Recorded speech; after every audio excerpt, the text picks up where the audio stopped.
Bunmi is credited with extensive experience, majorly within the aviation and FMCG industry to include ground operations management, customer service, office administration, and human resource management. She has an in-depth knowledge of developing HR strategies and people operations solutions for organizations. Bunmi has led HR teams for startup organizations, which has grown and thrived to large corporations. She has developed generalist HR expertise in the key HR value chain areas delivering results for organizations. Bunmi holds an MBA degree from the University, Canada West. She is a member of Chartered Professionals in Human Resources, British Columbia and Yukon, and an associate of the Chartered Institute of Personnel Management of Nigeria, ASIM. An avid reader, public speaker, and promoter of continuous personal and professional development. She facilitates HR modules as a faculty member with Luminous Consulting and prepares HR professionals for their certification examinations. She is also a John Maxwell certified speaker, trainer, and coach.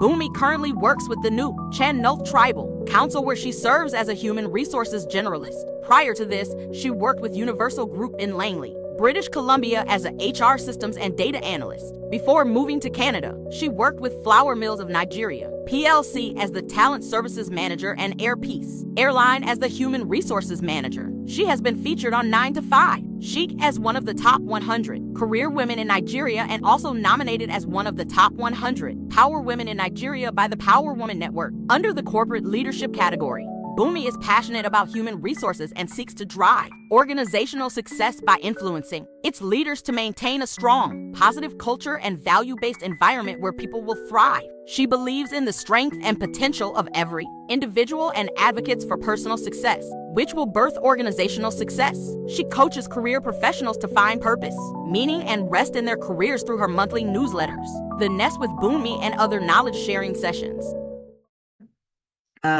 When Ginika reached out to me, when the convener of this conference, Ginika, reached out to me to tell me about this, I jumped on it, not just because it's really, how do I put this now?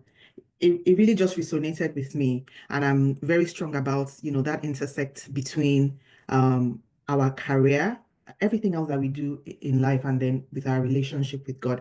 And so that's what I liked about it. That's what I really found to be different. If you follow my work, when I share a lot around anything I've learned concerning my career, I usually will intersect it sometimes with what I have been taught by the Spirit of God Himself.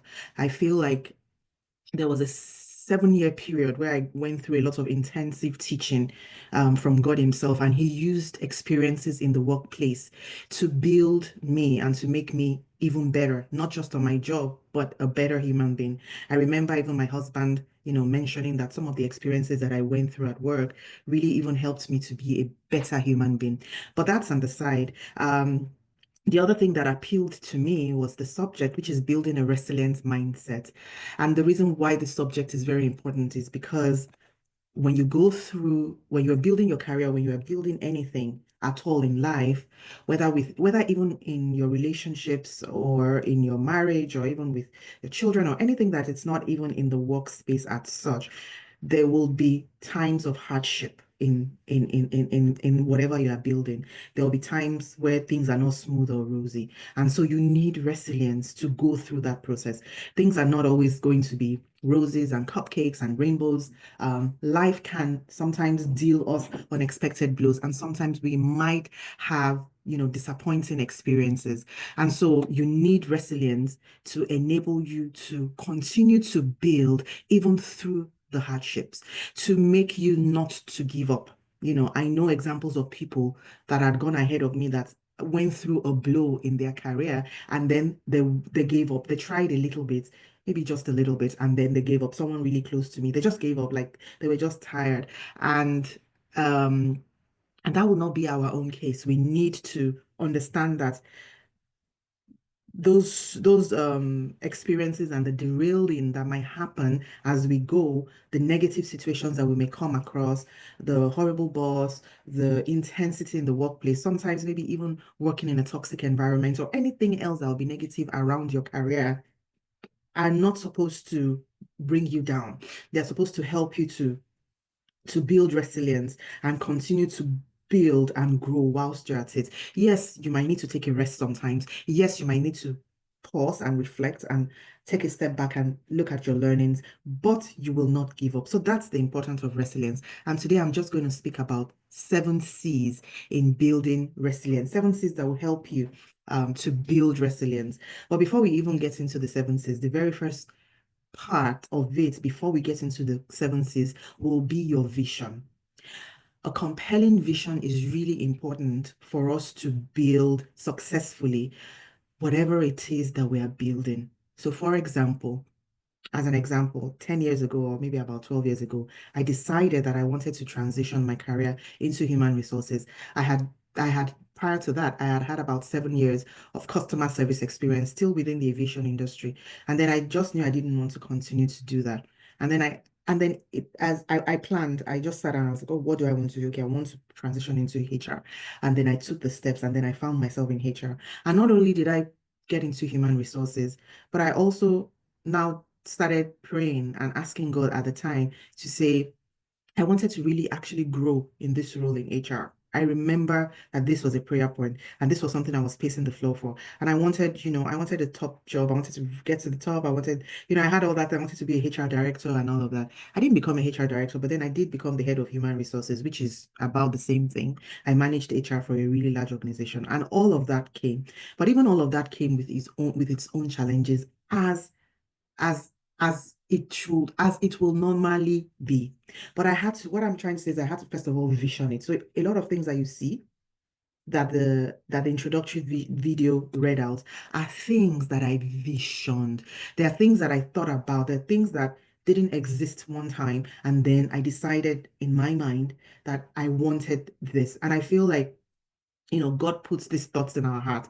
And someone taught me a lot of times, there was a period in my life that I always used to wait to hear, I want to be sure before I take a step. And the person said, it is God that is putting these thoughts in our heart. There's that scripture that says that it is him that enables us to will and to do. I think it's in Philippians. So it's not the devil that is putting these thoughts in my mind. It's God that is putting the thoughts in my mind because I'm a child of God and I have the Spirit of God in me. So those things were my vision at the time. And then I partnered with God and I prayed to God, and those things were birthed. Like I literally saw things that I wanted come to life. My prayer points right now are a little bit different, and that's another thing. Your life will be in seasons. So that time came, and I did all of that top job, all of that crazy work hours, all of that building, and all of that. But I'm in a different season now. I'm still in HR, but then it's in a different kind of role, that may not look like what I had done, in the past. So please build your vision. Your vision enables you to stick to the course and to stick to the plan of action when things get tough, as they will. So if you know that this is what you want to achieve, you're not going to stop and listen to any stones that are thrown at you. You're not going to give up when issues come your way and then when problems come your way. You're not just going to throw in the towel, right? Because you encountered problems and a challenge and someone doesn't like you, or someone is mean to you at work, or you are being passed over for a promotion, or maybe you were even sacked, or maybe you're even looking for a job, right? I know people that lost their jobs and then they just never bounced back. They tried, and after some months and some years, they just stopped trying, like they just threw in the towel. But no, resilience, when you're resilient, you will not throw in the towel. You will continue. You will rest, you will go back, you will pause, you will learn from your experience, but then you come back to the drawing table stronger as you continue to go. But then you need some other things as you build this resilience. And I'll go into them. Again, I said there are seven C's. I decided not to use a slide today, it's 30 minutes. It's a short presentation. I didn't want to distract anyone with slides. I needed to really just talk from a place from my heart to you and hope that at least one or two people pick something. The first C is competence. Competent. Now, and this is something this is something that I see a lot in the workplace, maybe because of my experience with human resources and performance management and all of that. And of course, when you look at life itself, you find out that a lot of people exist in the average, right? So when they are profiling people, you have the top tier. Even in life, generally, there's a pyramid, but there are few people at the top. Then you have so many people in the middle, and then you have the people at the down. A lot of people are at the middle, and they are coasting, and everything is fine. There's maybe there might not be anything really, really necessarily wrong with being an average person and coasting. The problem with that is when certain decisions need to be made that might push someone up, then if you're just an average performer, you might be overlooked for certain opportunities. It's very important to put our best foot forward always. It's very, very important for us to build our competence by embracing lifelong learning. And learning happens not only in the classroom, but learning happens, in real life through the skills that you build. So, for example, one of the skills that I built this year, one of the skills that I honed this year was my data analytics skill. I knew a bit about it before I left. I knew a bit about it maybe 2, 3 years ago. But this year, I occupied a role that allowed me to build that even more. And it was difficult. It took a lot of late nights, right? So, but I had to I just had to, like, for me, if I want to do something, I just get it done. I don't like to give myself excuses. So build your competence around, because we're talking about building a resilient mindset in the workplace or for your career goals and achievement. So not just in the workplace, but for your own career goals, because you are the CEO of your career growth. You are the one in charge. Nobody is coming to save you. People will help you, but no one will really save you. You have to be the one driving, that car and taking that course of action. So build competence. If you need to go and take a course, take a course. If you need to spend more hours to learn how to negotiate, to learn how to build conflict management skills, to learn how to do data analytics like I did, to learn anything at all, any technical or soft skills that you will need to get better on your job, please do it. Please do it. Let it be said always about you that when people refer to you and your work, let them say it. Yes, you are the chief executive of your career. Let them say that this person knows their onions. This person knows what to do. Don't go into meetings and then you are asked a question and then you are scratching your head. When always think about your organization or wherever you are and the problems that they are facing, and think about how you can solve those problems. Be a be you know be someone that brings value to the table. Let it be said that the organization is better because of you. Don't just be average. Too many people are just average and they're just coasting and they're just there. That won't take you anywhere. You need to stand out. Tell yourself that you want to be amongst the first 10% or 20%. If you're not about to do 10% because of life or whatever, let's even be 20%. Let people get to know you. So that's the let people get to know you for good, great quality work. So that's the first one. The second one will be confidence. And this is an area that many people struggle with. And especially now that with social media that everybody is out there, right? So some people struggle with confidence. Some people are not even confident in themselves. They're not confident in what they bring to the table. And then there's that nasty little voice, in our heads that tells us that you can't, you won't, you are not able to. That voice is not of God. Anything that is telling you that you cannot do something cannot even be, it can never ever be God. If you look at all the heroes of faith and everyone that did great work with God, God will come with a big assignment for them to do, and they will do it. Do you think it was easy for Noah to build that ark? A lot of times you just think, oh, Noah built ark, Noah built ark. It's a nice story. We've been reading it since we were small. But think about what it took for him to build that ark. He would have had times of doubt, right? Because it was a big project. He would have had times, and then they said a storm was coming. Like, really, is this storm really coming? So whilst we didn't see the doubt that Noah may have gone through, as he went in that project, but since he's a human being, he would have. So God always says, you can do this, you can do this, you can do this. And if you go through enough of those scriptures, you will see that you are able to do everything. So build your confidence, knowing that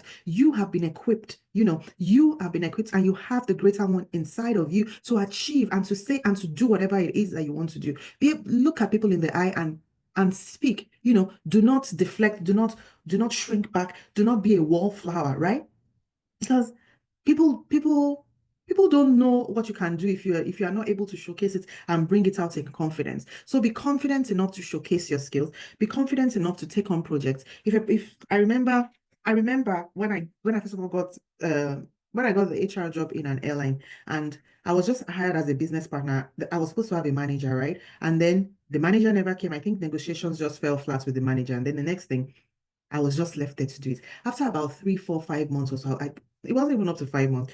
Maybe the first month, I just kept thinking, "Ah, I'm supposed to have a manager. I can't do this thing. I can't do this thing. I can't do this thing." That's the story I kept telling myself. And I actually did go to meet my boss and told him that I can't do this work on my own. Where is the manager that you said you were going to give to me? And he just laughed at me and he just shoot me out of the office. Right? In retrospect, now that I know better, I would not have I would not have done that. I would have taken it on. And let someone come to tell me that, oh, you cannot do this. I'm not the one that would sell myself short or tell myself that I'm not able to do something. That's not for me to know. So I should have been confident enough. Sorry, confident. I said confident. I should have been confident enough in what I could bring to the table and how I could grow on the role. Yes, I'd never been a manager before that time, but I mean, they don't make managers. Managers are built and they are grown, and it's someone that will just give you an opportunity, right? And then make you, to lead a project, or to lead a department. So please build confidence. Don't shrink back. Don't say you're shy, right? Shyness may not really, really bring you things. It might make you even lose things. So be bold, be confident in what you bring to the table, and um and take action, do something, take action and do something. The third point I want to speak about will be your connection, the third C. So we've talked about competence, we've talked about confidence, and then connection. Now, connection talks about your network. I'm sure everyone has said this, that you are only as rich as your net worth. Sorry, your net worth is a sum total of your network, right? So it's the people around you that those are the people that will contribute to your net worth. And it is true, right? It is true. God doesn't necessarily come down from heaven to say, oh, Bunmi, come, let me hold you by the hand and take you to this office and I'm going to speak to them. Oh, oh, oh, give my daughter this job. No, that's not how God works. God works in a myriad of ways. And one of the ways that he works is through people. It's one of the ways. It's not all the ways. So that we also don't, what's the word? So that we also don't just unnecessarily put people on a pedestal, right? Because we're trying to build our networks. Network cultivation is important, but then we should not be doing hero worship, or we are stalking people, or, we just get completely starstruck and all that. Even if that happens, let it be fleeting and let it go away. Yes, respect people, give them honor. That is what is expected, especially people that are ahead of you. Give them honor, but they are no better than you. No human being in this world is better than anyone else. In the eye of God, we are all the same thing. We are all the same thing. It's just that in Nigeria, there's a lot of respect and deference, especially for people that are older than us or people that we think that, they have done or achieved more. It's just the way that the structure is in Nigeria. And sometimes it can be a systemic problem if we are not really, really careful as to how we are. But then these connections also are not just the upward connections. You also have connections with your peers at the same level, right? With your teammates at work, with your teammates in other organization, and then you have connections even with your downlines. You have connections even with the junior staff, because those junior staff are going to grow someday, right? They are the ones that are going to become the leaders, someday. So that's very, very important. So build your connection strategically, right? Create a robust professional network and build supportive relationships that will help your career. Excuse me. Sometimes it's not just even the professional network. Some people, so when we talk about supportive relationships, it could be your partner, it could be, your best friend, it could be your sister, that will help you through some of those challenges. I know that my husband helped me through a lot of the challenges that I went through in my career. Like, I literally would not know where I'll be if he was not there with his words of support, advice, encouragement, just telling me that you can do this, don't throw in the towel yet, and all of that. So cultivate your network very, very strategically, and also understand that this takes time. Know that everyone has value and everyone has something that they can contribute to you. Even the gate man that you met at the place that you went for an interview, that you went for a meeting. Everyone has something. Everyone is important in their own right. Again, remember that we are all equal. Everyone is equal. So there's no one that is, even if the person is higher than you, they're not better than you. And even if you're higher than someone, for example, like the gate man that I mentioned, you are not better than it. We are not better than anyone. We've just been privileged by virtue of some of the experiences and opportunities that we have been exposed to. That's what makes us different. So please build your network. It takes time. It takes you giving value. It takes you coming out of your comfort zone and reaching out. But what I also tell people with networking is that also be true to yourself, okay? So don't say because you want to network that you have to go for all the conferences and shake all the hands and meet all the people. No. I am an introvert, for example, and I manage my energies. Like social situations stress me out. If I spend 1 hour networking, I probably need 1 week to, recuperate, right? So I know that for myself. So I'm not gonna stretch myself out, right? And you wouldn't know this. A lot of people will not even know this by just meeting me because when I do get to those networking functions or events, I go at it. I go out the networking and meeting people, shaking hands and smiling throughout. I might be exhausted after the 2 hours, but then I'm now not going to go to the next one again next weekend to repeat again. If I go for that one, I may decide that I'm not going to talk to anyone. I'll just say hi to a few people. So understand yourself as you network. Like I feel like Nigerians were like the most aggressive people in this world. And when people tell us this is what we should be doing, we just go like this and just, and we just like go hard, go hard. And sometimes we forget who we are in going that out. So always be true to your own self, even as you step out of your comfort zone. So for me, my own utopia would have been don't even network, don't go, just stay in your house, like don't go and meet anybody. But then I know that I'm not an island, so I come out of my comfort zone and I network. But then I'm also true to myself. Um, so that's the third one. The fourth one will be character, right? So character, what are your values? Your character will speak for you. And I'm sure all of us were all raised by our parents who taught us a lot of things, around our character, around, just things that are important, to you. So for example, what are your values? What are those things that you are completely, that are a complete no-no for you? So for me, for example, integrity is top on one of my list of top values for me. Integrity. I am who I say I am, and I do what I say I do. I am not a different person at any time, and I don't engage in manipulative tendencies, to get what I want. So I'm a person of integrity, right? And another thing that is very, very important to me is respect. And that's why I was speaking about how we are all equal. I believe so much in respect everywhere in the household, in the workplace, in church, everywhere. Let everybody just respect each other, regardless of their age and social strata. Okay, this is very, very important. So know what your values are and stick to them. And the fifth one will be contribution. This is very important. You need to document. You need to actually be very active in documenting what you do and what you have achieved and what you bring to the table. This is an exercise that takes time because a lot of us, we don't take ourselves seriously. Even me, I know I do. It's like I don't take myself seriously enough to just sit down and say, oh, I achieved that, I achieved that, I achieved that. It might look like we are being proud. No, you're not being proud. These are things that you have done. And don't look down on your competence or things that you have done. Because it came easy to you doesn't mean that it is normal, right? Because it came easy to you doesn't mean that anybody else can achieve it. So, for example, I'm talking here now in this Zoom session. It's not everybody that can do it. There are people that are my age that have all the experience that I have and are top they have achieved a lot in their workspace, but they can't just do public speaking, right?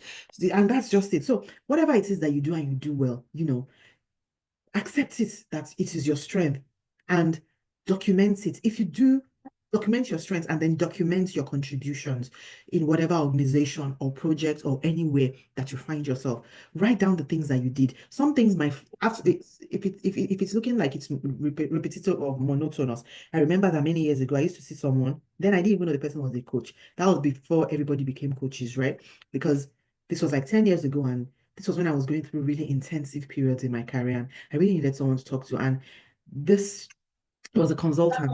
He was just really there. Then I just thought it was just someone that was advising me. But now I see that it served as a coach. And one of the things I remember he told me was that get a journal, Bunmi, and just write down, just reflect on your day every day, and then write down everything that you did. Okay. And at first I was like, what's the person saying now? As in, what does it mean? I just think this was 10 years ago. So now everybody knows about journaling. Then not so much, right? But then I started doing it. I wasn't doing it every day, I must say, but I'll do it once a week or once in 2 weeks, or at the worst, I'll just write something once a month. And you see, as time went on, everything just started coming together. I could say, oh, wow, this is quite a brag sheet. So write before you can tell someone about what you have done. If you're not one of those people, you need to have documented it. So not just document it, but talk about your contribution to stakeholders, at least to your line manager at the minimum. When you have a meeting with the person, or once a month or once in 2 months or once in 6 months, as the case as you feel led, or once in 3 months, let them know what you achieved. It's not like they might not know, but it might not be top mind because they're also thinking about so many things, right? So just let them know that in the past 3 months, oh, master, I was working on this project, and these are the things that I was able to achieve, right, on this project. So please please document your contributions in your role, on your projects, on your team, and let people know what you are doing. Let people know, even if it's just even your team members that you tell, because you don't know who will be close to someone, or not necessarily close, or who will just mention it, right? So let people know what you are doing. Don't just keep quiet there, because they said sealed lips don't buy something, right? So open your mouth and just talk. Um, the sixth one will be coping, right? The sixth C will be coping. So we've talked about competence, connection, confidence, character, contribution. The sixth one is coping. And coping is really just about looking after yourself and being very mindful, right? About prioritizing self-care. I just feel like this is just something that we don't take seriously in Nigeria at all. And what I like about the Gen Z generation is how they just started speaking to things that my generation, I'm a millennial, my generation would never speak to. Our own was just to keep coping. And we're even better than the people before us. Those ones, I've forgotten what they are called, X or something. Those ones don't even talk, right? Right now, my current boss is about 70, and he's told me, he said something the other day. He's sick, he has cancer, so he went for his surgery. But before he went for that surgery, so he's been away for 2 months. And the reason why I was able to go away for 2 months, right, and still get paid was because in the 27 years that he has worked for this current organization, he has never taken time off. And they're like, what? He has never taken time off for himself, right? He was just going, going, going, going, going. Everybody knows that Gen Zs can never do that, right? So prioritize self-care. Prioritize self-care. There's so much more to us than our physical, right? And man is made of spirit, soul, and we're in a body. And that soul, a part of it is emotions.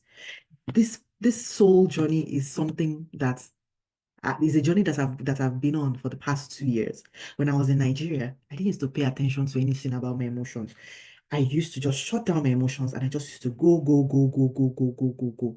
And sometimes it's either I just break down or I cry and then I just chin up again and I just roar. Whilst that is needed, sometimes you need to sit down and ask yourself, why am I feeling this way? What is this experience that I've gone through, right?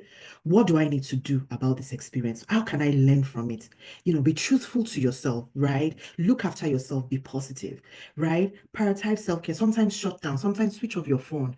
I don't know why people in Nigeria, they used to call people after work hours every day. I don't understand why, when I moved, I just realized how so many things that we do back home is wrong. But I'm still coming back home anyway. So what I'm just going to do when I come back home is that I'm not going to find myself in some of those situations whereby I have worked in organizations whereby my boss used to call me at ungodly hours, right? And that is not, you can't take care of yourself if your work just joins into your personal time anyhow. So we all have to learn to continue to set boundaries, whether people like it or not. My personal space and my time is my time. I'm not saying you shouldn't give some extra hours, but there must be a time that you shut down.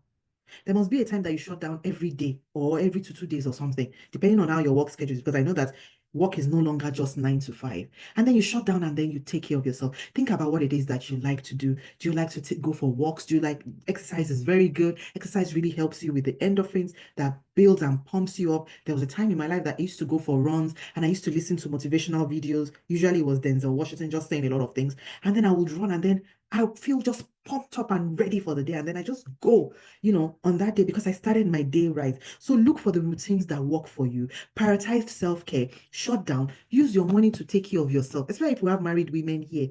Don't use your money. It's not your money that for your children. Your money is also to take care of yourself. Go to spa. Take yourself on self dates where you just go out and you eat and you just treat yourself. If you can afford it, of course, on your budget or whatever it is, cook a nice meal for yourself at home. You cannot be there for others if you don't take care of your own self. So learn to cope, learn to cope. All the self-care things that I've mentioned, all the self-care strategies that I've mentioned are part of ways that you can cope as life gets tough or as things get demanding, right? And that's just one of it. There's so many other things, but I'll stop there. And the last one is control, right?